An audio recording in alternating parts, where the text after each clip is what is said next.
अवघ्या जगभरात प्रसिद्ध असलेल्या पंढरपूरच्या लाडक्या विठ्ठलाची वारी, संत परंपरेची गाथा आता साता समुद्रापार पोहोचणार आहे। पंढरपूरमधनं थेट लंडनसाठी दिंडी निघणार आहे।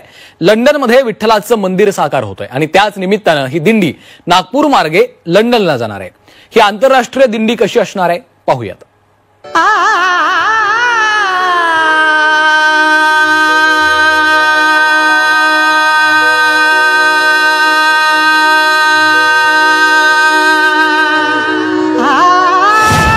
सावळ्या विठ्ठलाची दिंडी पोहोचणार थेट लंडनला।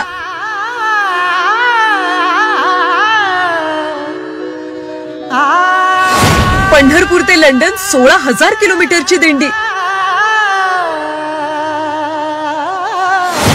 दिंडीचा 22 देशांमधून तब्बल 65 दिवसांचा प्रवास।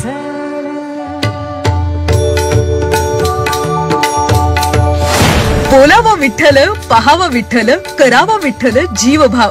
बोलावा विठ्ठल, पहावा विठ्ठल, बोलावा विठ्ठल, पहावा विठ्ठल, बोलावा। हे विश्वची माझे घर असं म्हणत संपूर्ण जगाला भक्तीचा, समानतेचा आणि प्रेमाची विलक्षण अनुभूती देणारा आपला लाडका विठू।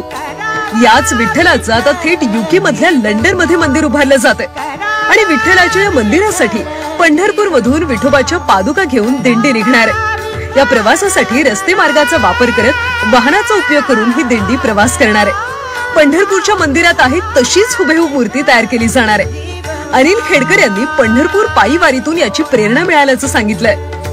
22 देशांमधून जाणारी ही वारी आहे रस्त्याने आणि एकंदर या वारीसाठी 70 दिवसाचा कालावधी लागणार आहे आणि एकूण 18,000हून अधिक किलोमीटरचा हा प्रवास असणार आहे। जेव्हा ह्या पादुका पंढरपूरमध्ये पोहोचतील, या पादुकांचं भव्य स्वागत होणार आहे।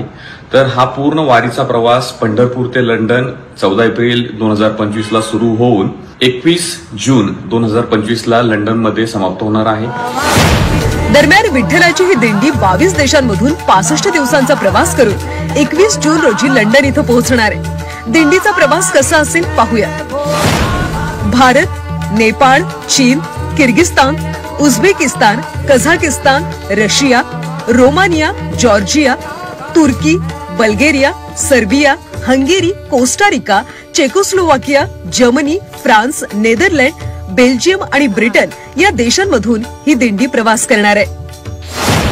करी कटावरी ठेवून हात, कपाळावर टिळा, गळ्यात तुळशीची माळ असं मनोहारी रूप असलेल्या सावळा विठ्ठलाची आता लंडन मध्ये प्राणप्रतिष्ठा होते। महाराष्ट्राची सांस्कृतिक परंपरा आणि विठ्ठलाचा गजर आता विदेशात देखील घुमणार आहे। ब्युरो रिपोर्ट, झी 24 तास, मुंबई।